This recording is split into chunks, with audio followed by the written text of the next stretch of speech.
찬송가 461장으로 찬송하겠습니다. 461장 찬송입니다.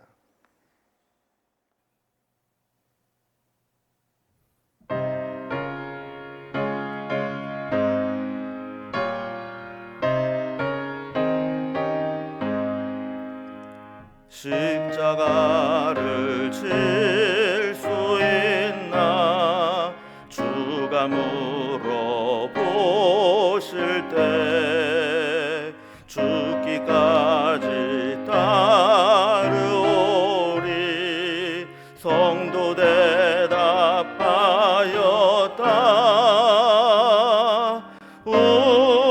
우리의 심령 주의 것이니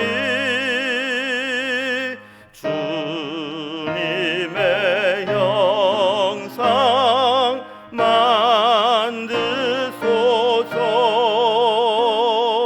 주 인도 따라 살아갈 동안 사랑과 충성 늘 바치오리다. 너는 기억하고 있나 구원받은 강도를. 그가 회개하였을 때 낙원 허락받았다.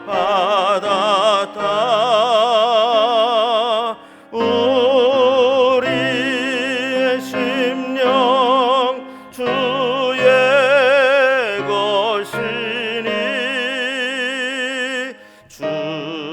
주님의 형상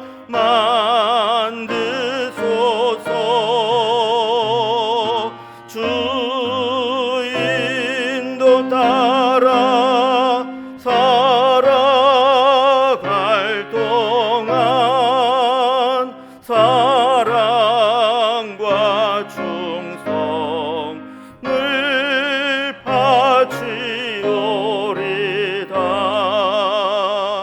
걱정 근심 어두운 그늘 너를 둘러 덮을 때 주께 내 영 맡기겠나. 최후 승리 믿으며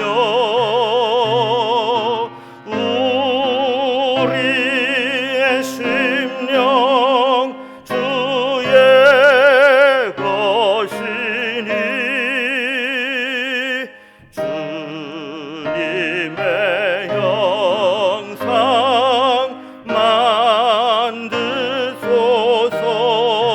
만드소서. 주 인도 따라 살아갈 동안 사랑과 충성 늘 바치오리다. 이런 일 다 할 수 있나 주가 물어보실 때 용감한 자 바울처럼 선뜻 대답하리라. 우리의 심령 주의 것이니 주님의 형상 만드소서. 주 인도 따라 살아갈 동안 사랑과 충성 늘 바치오리다.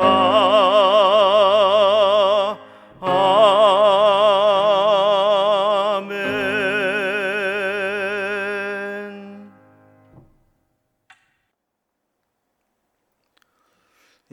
함께 나눌 하나님 말씀은 사도행전 20장 17절에서 27절까지 말씀입니다.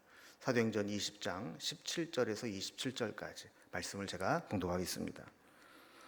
바울이 밀레도에서 사람을 에베소로 보내어 교회 장로들을 청하니 오매 그들에게 말하되 아시아에 들어온 첫날부터 지금까지 내가 항상 여러분 가운데서 어떻게 행하였는지를 여러분도 아는 바니 곧 모든 겸손과 눈물이며 유대인의 관계로 말미암아 당한 시험을 참고 주를 섬긴 것과 유익한 것은 무엇이든지 공중 앞에서나 각 집에서나 거리낌이 없이 여러분에게 전하여 가르치고 유대인과 헬라인들에게 하나님께 대한 회개와 우리 주 예수 그리스도께 대한 믿음을 증언한 것이라. 보라, 이제 나는 성령에 매어 예루살렘으로 가는데 거기서 무슨 일을 당할는지 알지 못하노라.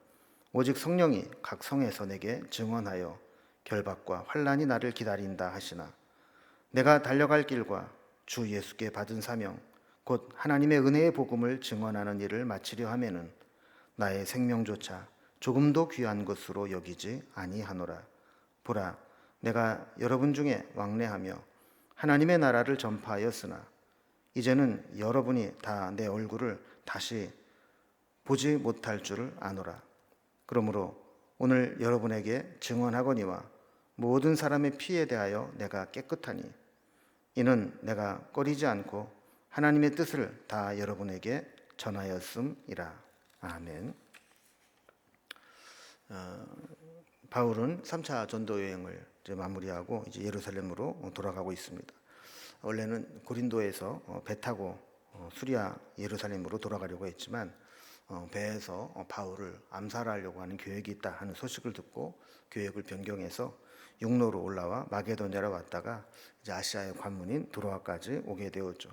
그래서 어제는 이제 드로아에서 유두고 사건을 비롯해서 이제 밀레도까지 오는 과정들을 살펴보았고 오늘은 이제 밀레도에서 잠시 머물러 있으면서 지난 3년 동안 힘써 복음을 전했던 에베소 장로들을 밀레도로 초청해서 만남을 갖게 됩니다. 지도를 통해서 보면 이 에베소에서 이 밀레도는 그렇게 멀지 않은 거리에 있었습니다. 그래서 시간을 절약하기 위해서 에베소를 들렸다 오지 않고 밀레도로 바로 배 타고 오게 되면서 사람을 보내서 에베소에 있는 장로들을 오게 한 거죠. 자, 바울의 소식을 받은 에베소 장로들은 한 걸음에 달려오게 됩니다.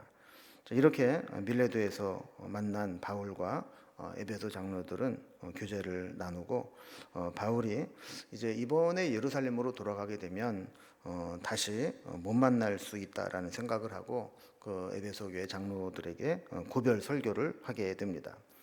이 설교의 내용을 보면 바울이 에베소에 가서 3년 동안 과거에 어떻게 사역을 했는지 그리고 지금 상황이 어떠한지 그리고 앞으로 자신에게 어떤 일이 있을지 모르는 상황 가운데서 예상되는 것들을 이야기합니다.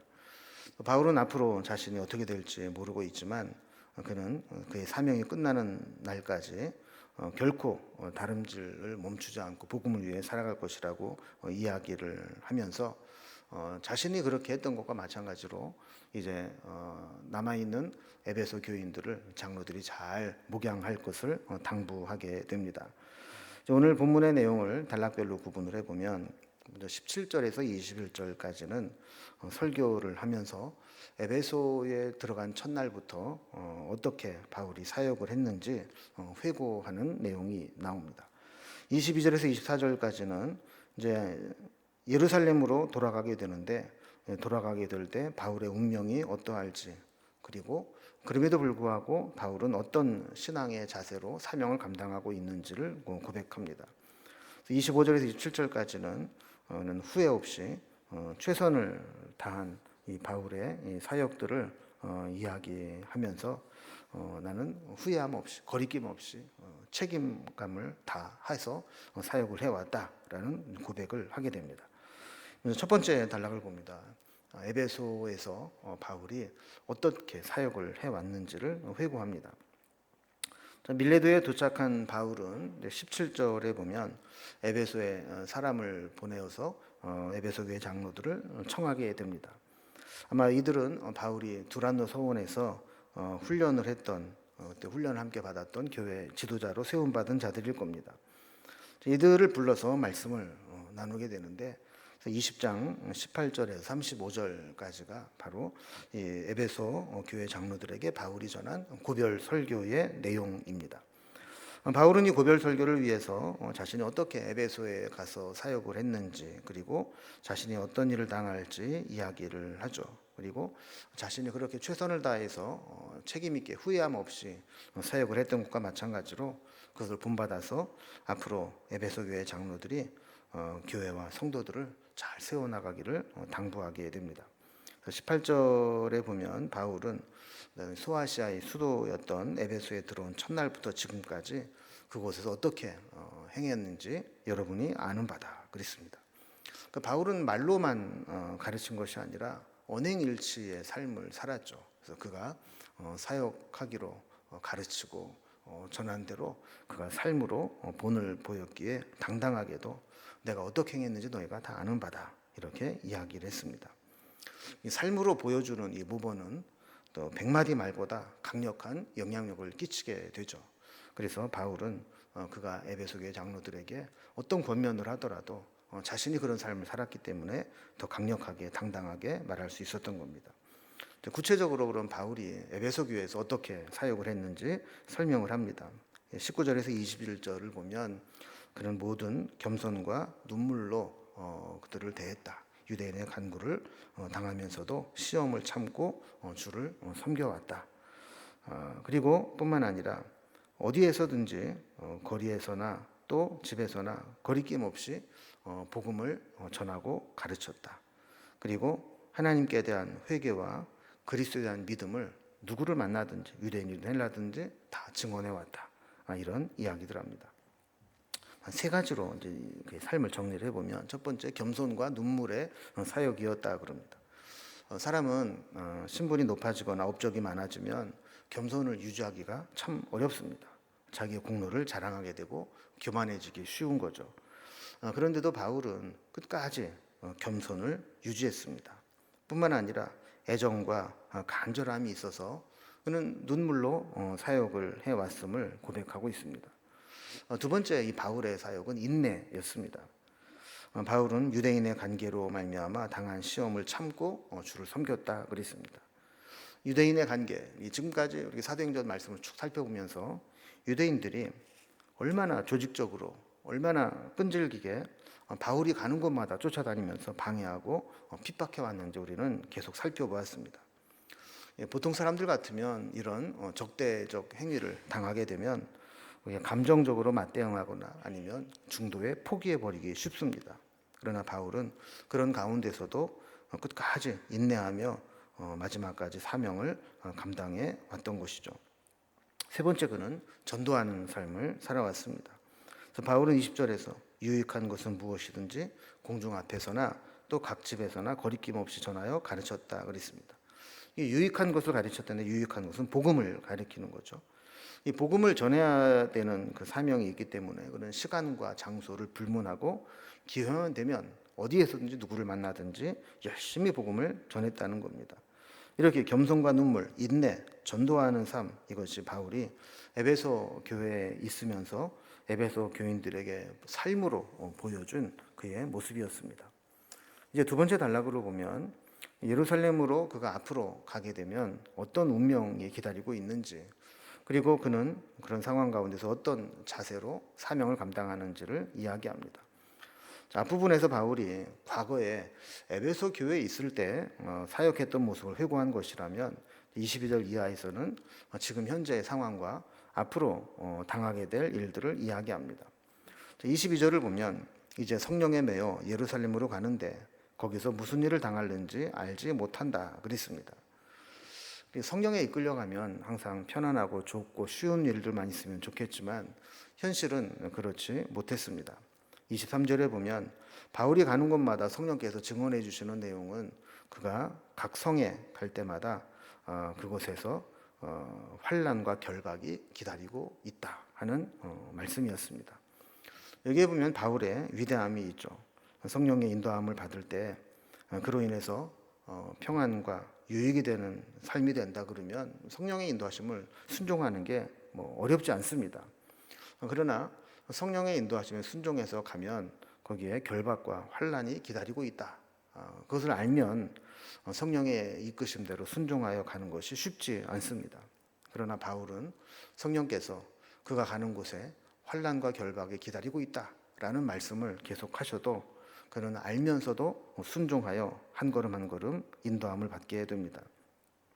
바울은 그가 가는 앞길에 결박과 환란이 기다리고 있어도 조금 더 흔들리지 않고 오히려 자기의 사명을 더욱더 굳건히 했습니다. 그래서 24절에 보면 이런 고백을 하죠. 내가 달려갈 길과 주 예수께 받은 사명 곧 하나님의 은혜의 복음을 증언하는 일을 마치려 하면은 나의 생명조차 조금도 귀한 것으로 여기지 아니하노라 그랬습니다. 믿음의 사람 사명자는 사명을 생명보다 귀하게 여기는 사람입니다. 어떤 사람은 사명은 고사하고 자기 신앙 하나 간수하지 못해 쩔쩔매는 삶을 살아갑니다. 그러나 바울은 사명을 위해서는 하나님의 은혜의 복음 전하기를 마치려 하면은 생명조차 조금도 귀한 것으로 여기지 않고 달려가겠다라고 고백하고 있습니다. 그러니까 어떻게 이렇게 고백하고 어떻게 이런 삶을 살아갈 수 있겠습니까?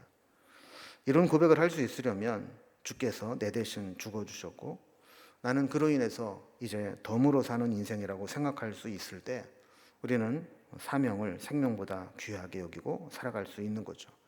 그래서 덤으로 받은 생명이니 이제는 사명을 위해 살겠다 이렇게 고백할 수 있는 겁니다.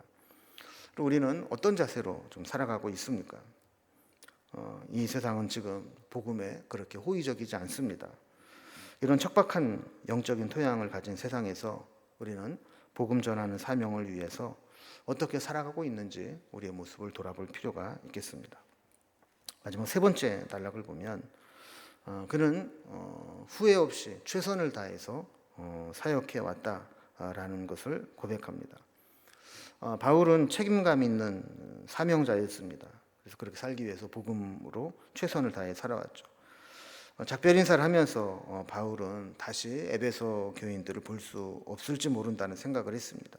25절에 보면 이렇게 이야기하죠. 보라 내가 지금까지는 원하기만 하면 왕래하면서 너희들을 만나서 하나님 나라를 전파할 수 있었지만 이제는 다시 얼굴을 보지 못할 줄 안다.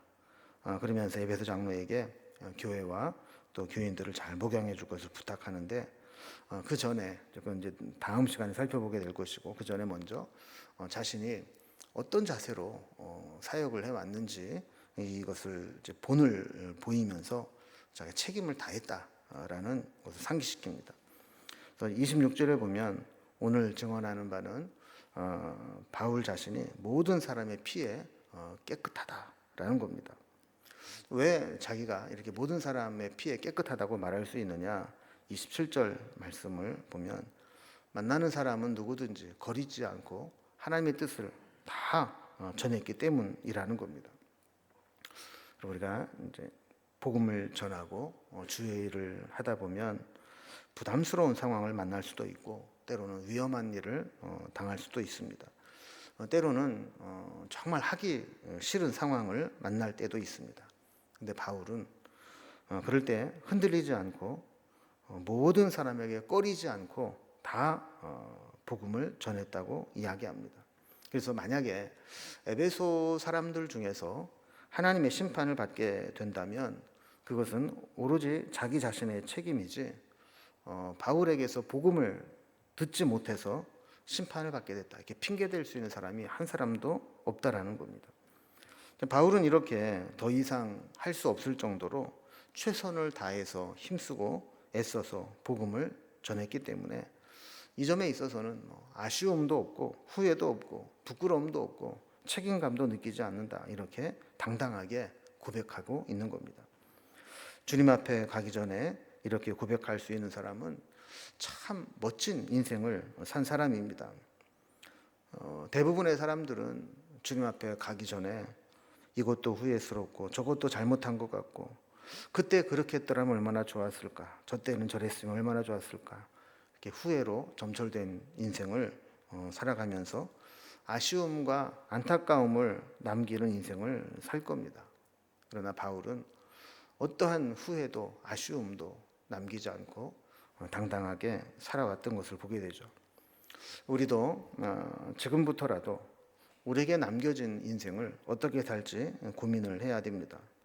바울과 같이 고백할 수 있는 인생이 되도록 후회하지 않고 모든 책임을 다하고 정말 하나님 앞에 나는 부끄러움이 없다 이렇게 말할 수 있는 그런 인생으로 마무리할 수 있도록 우리에게 주어주신 그 시간들, 생명들을 그렇게 살아갈 수 있기를 주님의 이름으로 기원합니다. 기도하겠습니다. 하나님 아버지, 바울은 정말 힘들고 어려운 상황 가운데에서도 후회하지 않는 인생을 살았던 것을 보게 됩니다.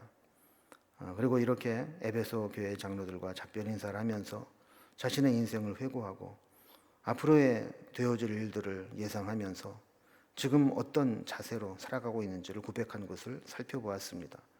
우리도 바울과 같이 주님 앞에 서게 되는 날 후회하고 안타까움으로 점철된 인생이 아니라 바울처럼 그렇게 당당하고 또 후회함 없이 모든 사명과 책임을 다하고 주님 앞에 갈 수 있도록 내게 남겨진 시간들을 그렇게 살아갈 수 있도록 인도해 주옵소서.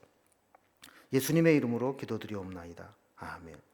각자 기도 제목들로 자유롭게 기도하시겠습니다.